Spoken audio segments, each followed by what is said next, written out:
Welcome to the Your Leadership Legacy podcast.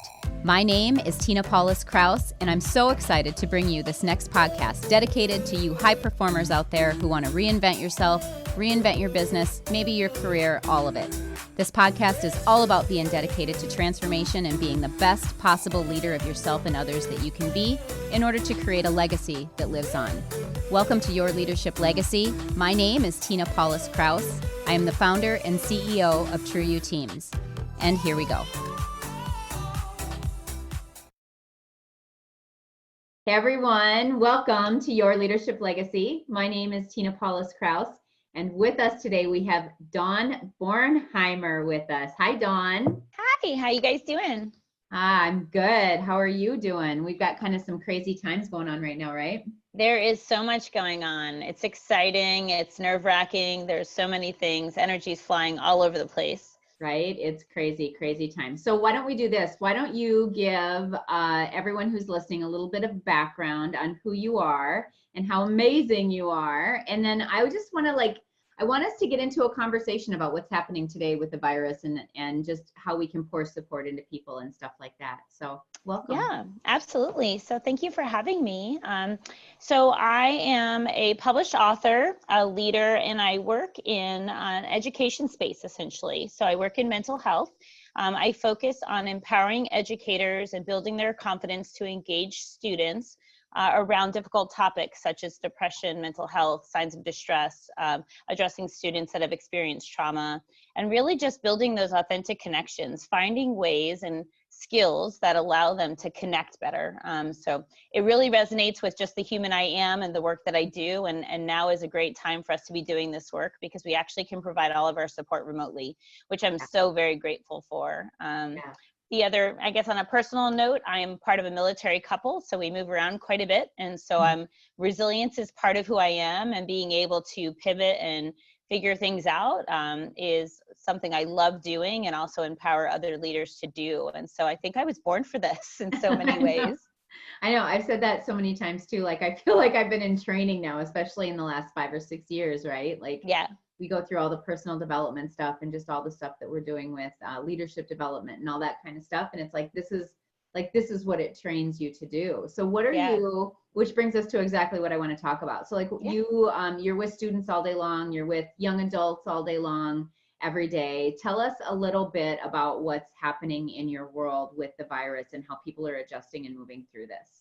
Yeah, so there's a couple different pivots that are happening. So I serve across education. So I work with K-12 schools, school districts, as well as institutions of higher education. And so early on, there was just buzz around what do we do? How do we do this?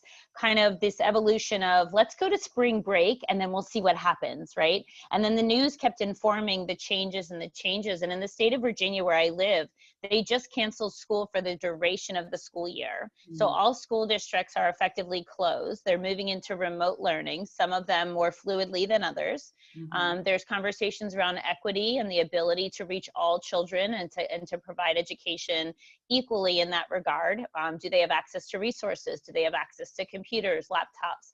And the educators are in this position where they have an opportunity to decide how they show up every day, right? Are they going to show up in fear and in stress, or are they going to show up and resource each other? People step into the education space because they're passionate, because they have desire to make an impact, and that does not change. The human being that they were prior to the COVID announcements and the pandemic is still that person, and they love their students and they have such a desire to show up for them every single day, but they're also human and they're trying to figure out how to do this in such a way with the resources that they have, and some of them not adequately doing so because of the resources. So there's some stress and some struggle there. They're turning to Twitter a lot. I see them connecting and engaging there. On the higher education side, the students are adult learners. So they have the opportunity, in many ways, are already quite fluid with using online resources. And maybe they were taking classes in a classroom, but most of them own a computer. Most of them have access to it. And so whether or not that's their preferred method of learning, switching a higher education student to an online learning format is slightly more fluid than the K-12 space. And so we're having different conversations at different levels just based on everyone's access to resources equity, and then of course just the ability to teach in that format. The pedagogy around education in an in-person opportunity and teaching in a classroom every day is different than the online pedagogy. And so there's some upskilling that has to happen and some up-leveling, and companies are stepping in big ways to offer what they have. The CEO of Zoom, as an example, has given free Zoom access to all K-12 educators and school districts. And so some people are stepping up in a big way to help. Yeah. So what are you seeing? What are you hearing? And I love how you're talking about both the students and the educators, right? Because there's probably different sets of needs that are there right now. So on each side of that house, what is the biggest need that you're seeing right now? I think at the end of the day is the reminder of we all do what we can from where we are with what we have. And so leading with empathy, what we teach, my company, we train on the ability to ask better questions, to leverage evidence-based conversation skills such as motivational interviewing, empathic accuracy, and emotional regulation. And in this moment in time, these are such valuable skills to have, both as an educator and to also have as a parent, to have as a friend, to be someone who can actually just check in and say, you know what, I'm here, how can I help? So just leveraging the ability to ask questions and hold space for people and to be a part of the solution. And so I'm hearing a lot of people being willing to be called forward in these moments to step up and say, how can I help? But there's also underlying fear that's based on the unknown. You know, all that is truly known in this moment is the past. Right. So we have the opportunity to stand here in the present, or we have the opportunity to worry about what we don't know. Right. It's like the first time that we're all kind of on this like level playing field, right? Because we don't know what the future is going to hold. We don't know what that looks like. I love how you talk about asking questions and holding space. Talk to me more about holding space. Why is that so important right now in what we're going through? You know, so it's interesting. I was talking to a friend who I also consider, you know, a thought leader, and I've been really grounding into staying connected to people that are seeking to look at this as an opportunity, to be grateful for the time we're being given, to look at the things that we haven't gotten a chance to do, like spend more time with our loved ones, and people that are seeing it as a gift and an opportunity. And in those moments, we have a chance to kind of just say, how do we do this, right? And how do we do this differently? So in that realm, I feel like it's hopeful and helpful to name some of the emotions that we're all feeling. And so I read this beautiful article yesterday about grief and the idea that we're grieving the loss of the way in which we used to live, because we will be forever changed by this moment. I grew up in New Jersey and I was working in Baltimore at the time of 9/11, and my friends and family were in New York and New Jersey in those moments. I have friends that were in the military, you know, my significant other serves in the military, and people that have been a part of these life-changing experiences are never going to be the same person that they were before that experience. And in those moments, you have to allow yourself to grieve the loss of some of those pieces. But also, I choose not to sit in it, right? I choose to say, okay, now what do I have the opportunity to create? What do I have the opportunity to learn? And how do I grow? Who do I need to be in this moment for the people that I serve and for myself? And normally I check in with myself like once a day. Right now I'm checking in with myself like 4 times a day. It's like I think I'm up to like 4 solid times a day where I'm like, okay, who do I need to be in this moment? Who needs me to show up in this moment?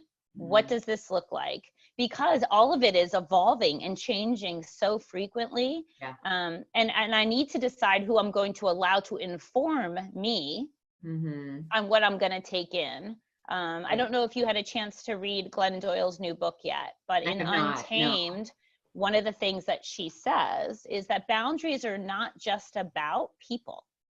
Boundaries are about your energy as well. And so if you're going to allow fear in, who is bringing that to you? If you're going to allow joy, who's bringing that to you?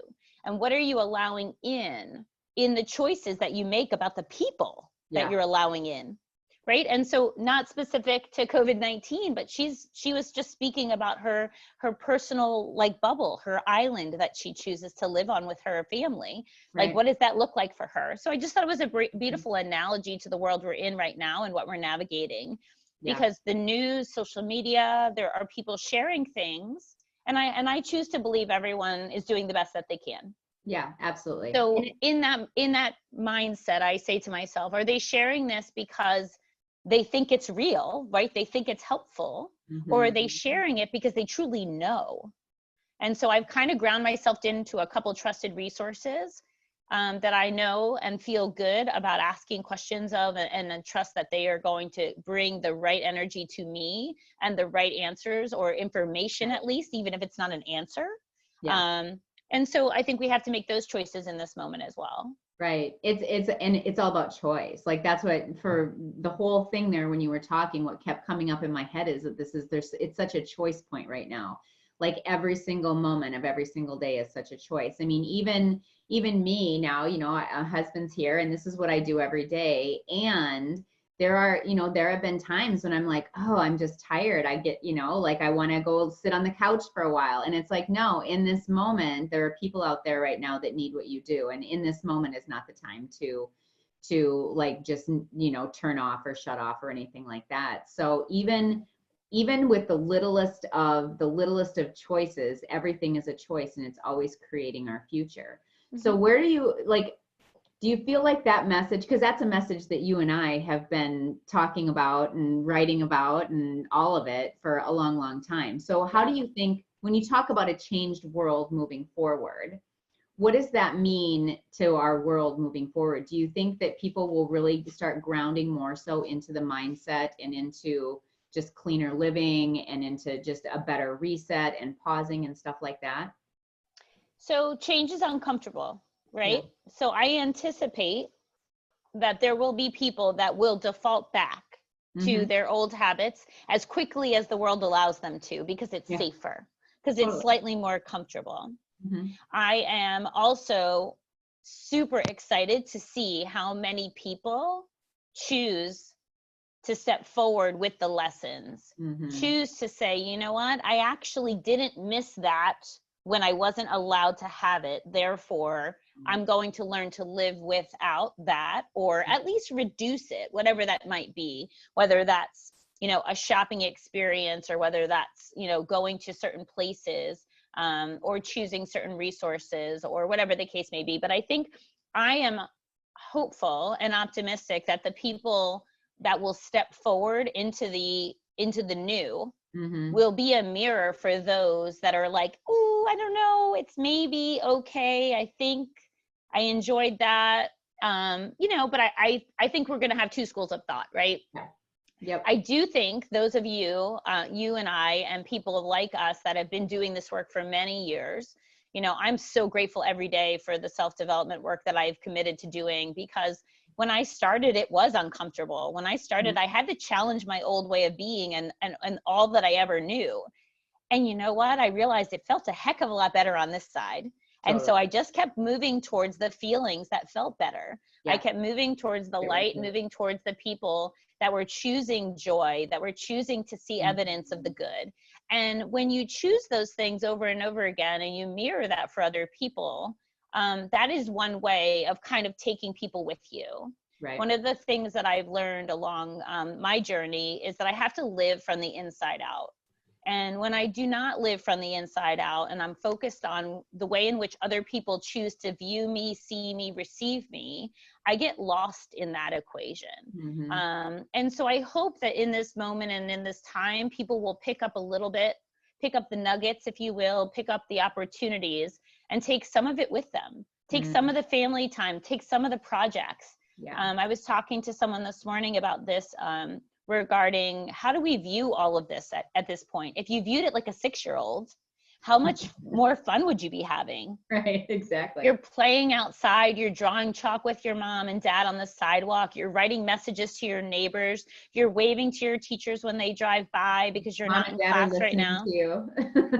Like you're baking cookies in the middle of the week, like you're watching more movies. There's some really beautiful things that are happening that the children that are in our lives and in our space are just seeing as that simple. Right. They're not seeing that they're locked in the house and they can't go outside. They're seeing that everybody stayed home together, that mom and dad put the computers away and actually leave that office and come downstairs. They're seeing the connectedness. They're seeing the conversations. They're playing more board games, whatever it is. When they look back, that's what they're going to remember. Right. I mean, I think you and I are about the same age in that my father always tells the story of the blizzard of 78 when I was born. Right? This horrific snowstorm. Well, my father's version of the blizzard of 78 is vastly different as he's trying to rush my mother to the hospital when I was born versus probably the young children that lived through the blizzard of 78 and played 75 rounds of Monopoly or built the biggest snowman they've ever built, or they slid down the sled out their front door because there was so much snow. Right. So we have to remember what, like, through the lens or through the eyes of the child, what experiences we want them to remember. Right. Wouldn't it be cool if we could all just live like we were a 6-year-old again, or a 5-year-old? I mean, it would be fantastic. That'd be amazing. That'd be amazing. Okay, so here's where I want to go next. So teams of people, right? Internal. So whether it's a business owner that has a team of people, whether it's I'm on a team in a business or I lead a team in a business. We've been doing business eyeball to eyeball. I've been working with people eyeball to eyeball forever and a day. And now boom, within the, snap of a finger, all of a sudden now we are all remote and we're trying to work remotely. So what advice do you have for people out there that are really trying to figure out this remote work thing? We've been doing this for a while now. Not everyone has. So like, what are some tips and tricks if you're either on a team or if you're a leader of a team to really thrive in this environment? Yeah, so I think it's a great question. So I'll describe my company for a portion of the answer, but then I can kind of expand. Gotcha. So my team is built up of remote employees and some New York-based employees, but 90% of my whole company is used to being in the office. And so they're home for the first time sitting behind a computer, whereas I'm in my normal environment. So my morning routine slightly adjusted because of the gym being closed, but otherwise, like, I know how to do this, right? And so I think giving people a little bit of grace in the acknowledgement that this isn't everyone's normal. I do not have children, but people that have children have them perhaps running around, or they're trying to do this homeschool online learning thing while they're also trying to manage their business. They might have a spouse who normally shares their office, but's never actually sitting in the same room as them, and now they're here. So they're squirreled away in one part of the house, someone else is squirreled away, or they're sitting on opposite walls. Like, I think it's the time to connect into the humanity of all of it, right? It's to just say, I would love to understand what your greatest challenge is right now and how I can help. If you are a team lead, kind of normalizing all of it, an acknowledgement of this is uncharted territory for all of us. But in this vulnerability piece, right? Yeah, if we put the client at the center of the table, what is the right thing to do for them? And how can we do this in this moment? And who needs to step up in certain ways because they have the bandwidth, and who needs to ask for a little bit of grace because they have these circumstances? I think the other part of it, honestly, is learning how people communicate. I think our default, especially in a stressful moment, is to communicate the way we choose to communicate, the way that we like to be communicated with. But that does not mean that that is how everyone likes to be communicated with. So if you take time to learn that piece about your team, which I hope you learned regardless of where you work, like if you did that when you were in an office, but if you didn't, now is the time, right, to step up and say, okay, I really want to understand in this environment, who likes to talk over email, Slack, Zoom, who wants to set up calls, who would prefer for me to create a shared document where you can view all of these changes as they fluidly are changing, right? Who wants to jump on a 30-minute update call once a week and find out what my team's been working on? Because we all have to acknowledge that the work that we do affects other departments, other people, right? So depending on how big your team is, I have a sales team, a marketing team, a technology department. I have a client success department. I have people that are actively all trying to serve our client base, but our clients don't need to hear from 6 of us a day because we're all worried about them, right? We have to coordinate communication And just acknowledge where everybody's at. And some of us need to expand our hours. So one of the things I did was I opened up my office hours a little bit. I have a calendar that people can access. And I acknowledge that these leads, these heads of school, superintendents, and people at universities are dealing with different things during the day than normal. So they're not protecting their time from 8 to 5 anymore because they're leaving home and going to work. It is all one. It's all one. Yeah. Am I available to you on Saturday morning? Because guess what? I'm sitting in my house also. I can make myself available. Would I prefer there to be an appointment? I would, but my calendar is now open on Saturday mornings for a 4-hour window. I have clients on the East Coast, West Coast, different time zones. How can I better serve them? I stretched my calendar a couple of evenings a week. So just being willing to be flexible, communication, and then just being mindful of the current state of what everyone is moving through and giving everyone a little bit of grace based on the learning and that opportunity to further connect with your team. I love that. I love that. So we talked a little bit before about the leadership training and stuff like that. As you go through this, Dawn, because it's new for all of us, what's like the biggest leadership lesson that you've learned that has helped you kind of not only move yourself through this, but move those around you, your team, your family, your community, all of that? What's that biggest leadership lesson that's helped you do that? I think the best lesson that I can bring into this moment is that I have an opportunity to choose each and every day in every moment how I show up. And if I don't show up the way in which I would have liked to, because we're all going to have those moments, am I willing to acknowledge it even after the fact, so that the next time that person will receive me as someone who is doing the best that I can, instead of pretending like it didn't happen, right? If I was a little bit short, or I was a little overwhelmed, or I was not as prepared as I would prefer, you know, I am a type A. I like to have everything ready and organized and done. But there are going to be moments where I get thrown into a meeting and I'm like, sorry guys, like I need to look this over a little bit further, but I will get to you on this follow-up. Acknowledging it. And I think ownership for me is the other part. Being a leader is willing to say and own your part in everything. Yeah. So I do not need to take credit for something that someone else has done. I am happy to shine the light.